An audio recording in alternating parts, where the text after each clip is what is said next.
ಸಿಂಗಾಪುರದಲ್ಲಿ Karnataka press club council ಆಯೋಜಿಸಿರುವ ವಿಶ್ವ ಕನ್ನಡ ಹಬ್ಬದ ಪೂರ್ವಭಾವಿ ಸಿದ್ಧತೆ ಹಾಗೂ ಪತ್ರಿಕಾಗೋಷ್ಠಿ ನಡೆಸಲು ಅಧ್ಯಕ್ಷರಾದ ಶಿವಕುಮಾರ್ ನಾಗರ ನವಿಲೆಯವರು ಸುನಿಲ್ ಮತ್ತು ರಂಜಿತ್ ರವರು ಸಿಂಗಾಪುರಕ್ಕೆ ತೆರಳಿದರು. ಹೋಗುವ ಮುನ್ನ ಮಹರ್ಷಿ ಡಾಕ್ಟರ್ ಆನಂದ ಗುರೂಜಿಯವರ ಆಶೀರ್ವಾದ ಪಡೆಯಲಾಯಿತು. ಈ ಸಂದರ್ಭದಲ್ಲಿ ಮಾತನಾಡಿದ ಗುರೂಜಿಯವರು ಕರ್ನಾಟಕ ಪ್ರೆಸ್ ಕ್ಲಬ್ ಕೌನ್ಸಿಲ್ ಸದಾ ಚಟುವಟಿಕೆಯಿಂದ ಕೂಡಿರುವ ಸಂಸ್ಥೆ ಎಂದಿದ್ದಾರೆ. ಸಿಂಗಾಪುರ ನಡೀತಕ್ಕಂತಹ ಅದ್ಭುತವಾದಂತಹ ಈ ಕನ್ನಡದ ಉತ್ಸವ ಭುವನೇಶ್ವರಿಯ ಕೃಪಾಶೀರ್ವಾದದಿಂದ ತುಂಬಾ ಅದ್ಭುತವಾಗಿ ನಡೀಲಿ, ಚೆನ್ನಾಗಿ ನಡೀಲಿ. ಹಾಗೆ ಎಲ್ಲಾ ಅಣ್ಣ ತಮ್ಮಂದರು ಸಹಿತ ತಾವು ಹೊರಟಿದ್ದೀರಿ.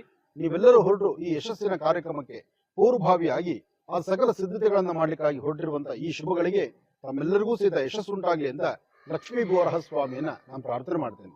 ಅಧ್ಯಕ್ಷ ಶಿವಕುಮಾರ್ ನಾಗರ ನವಿಲಿಯವರು ಕಳೆದ ಬಾರಿ ದುಬೈ ಮಹಾನಗರದಲ್ಲಿ ಅದ್ದೂರಿಯಾಗಿ ಮೊದಲ ವಿಶ್ವ ಕನ್ನಡ ಹಬ್ಬವನ್ನ ಯಶಸ್ವಿಗೊಳಿಸಿದ್ದು, ಈ ವರ್ಷ ಸಿಂಗಾಪುರದಲ್ಲಿ 2ನೇ ವಿಶ್ವ ಕನ್ನಡ ಹಬ್ಬವನ್ನ ಆಯೋಜನೆ ಮಾಡಿರುವುದಕ್ಕೆ ಶ್ಲಾಘನೀಯ ವ್ಯಕ್ತಪಡಿಸುತ್ತೇನೆ. ಅದರ ಪೂರ್ವ ಸಿದ್ಧತೆಗಾಗಿ ಈ ದಿನ ಸಿಂಗಾಪುರಕ್ಕೆ ಹೊರಟಿರುವ ತಂಡದ ಕಾರ್ಯ ಸಿದ್ಧಿಯಾಗಲಿ.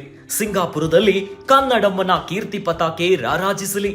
ತಾಯಿ ಭುವನೇಶ್ವರಿಯ ಕೃಪಾ ಕಟಾಕ್ಷ ಸದಾ ನಿಮ್ಮೊಂದಿಗಿರಲಿ ಎಂದು ಕನ್ನಡ ಬಾವುಟವನ್ನ ಆಶೀರ್ವಾದದ ಮೂಲಕ ಅಧ್ಯಕ್ಷರಿಗೆ ನೀಡಿದರು.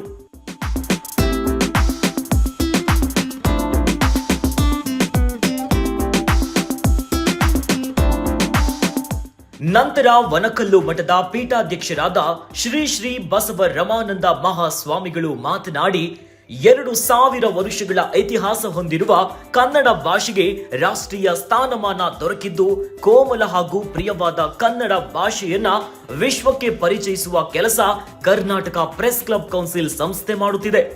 ಮೊದಲ ವಿಶ್ವ ಕನ್ನಡ ಹಬ್ಬ ದುಬೈ ಮಹಾನಗರದಲ್ಲಿ ವಿಜೃಂಭಣೆಯಿಂದ ನಡೆಸಿದ್ದು, ಈ ಬಾರಿ ಸಿಂಗಾಪುರದಲ್ಲಿ 2ನೇ ವಿಶ್ವ ಕನ್ನಡ ಹಬ್ಬವನ್ನ ಆಯೋಜನೆ ಮಾಡಲಾಗಿದೆ. ಈ ಹಬ್ಬದ ಪೂರ್ವ ಸಿದ್ಧತೆಗೆ ಹೊರಟಿರುವ ತಂಡಕ್ಕೆ ಶುಭವಾಗಲಿ. ಕನ್ನಡ ಹಬ್ಬದ ಸಕಲ ಸಿದ್ಧತೆಗಳು ಯಶಸ್ವಿಯಾಗಲಿ ಎಂದು ಆಶೀರ್ವಾದ ಮಾಡಿದರು. 2ನೇ ವಿಶ್ವ ಕನ್ನಡ ಹಬ್ಬದ ಪ್ರಯುಕ್ತ ಶಿವಕುಮಾರ್ ನಾಗರನವಿಲೆಯವರ ಸಾರಥ್ಯದಲ್ಲಿ ನಡೆಯುತ್ತಿರುವಂತಹ ಸಿಂಗಾಪುರದಲ್ಲಿ ಒಂದು ವಿಶ್ವ ಕನ್ನಡ ಹಬ್ಬ ನಿಜವಾಗ್ಲೂ ಒಂದು ಖುಷಿ ಸಂತೋಷವನ್ನ ಕೊಡುವಂತದ್ದು. 2,500 ವರ್ಷಗಳ ಇತಿಹಾಸವನ್ನ ಒಳಗೊಂಡಂತ ಕನ್ನಡ ಭಾಷೆ.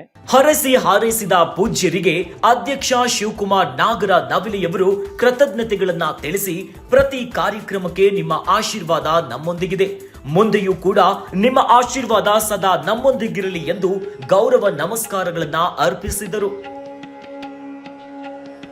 ಈ ಸಂದರ್ಭದಲ್ಲಿ ಉಪಾಧ್ಯಕ್ಷರಾದ ಕಿಶೋರ್ ಕುಮಾರ್, ರೇಣುಕಾನಂದ, ಗಂಗರಾಜಮ್ಮ, ಕಲಾ ನವೀನ್, ಕಾವ್ಯ, ಶಿರಸಿ ಗಾಯಕರಾದ ದಿವ್ಯಾ, ಶಿರಸಿ ರತ್ನಾಕರ್, ರಂಜಿತಾ, ಜೈ ಕಿರಣ್, ಭುವನ ಸೇರಿದಂತೆ ವಿಶ್ವ ಕನ್ನಡ ಹಬ್ಬದ ಎಲ್ಲಾ ಪದಾಧಿಕಾರಿಗಳು ಕನ್ನಡಮ್ಮನ ಜೇಂಕಾರ ಹಾಕುವ ಮೂಲಕ ಅಂತಾರಾಷ್ಟ್ರೀಯ ಕೆಂಪೇಗೌಡ ವಿಮಾನ ನಿಲ್ದಾಣಕ್ಕೆ ಬೀಳ್ಕೊಡಲಾಯಿತು.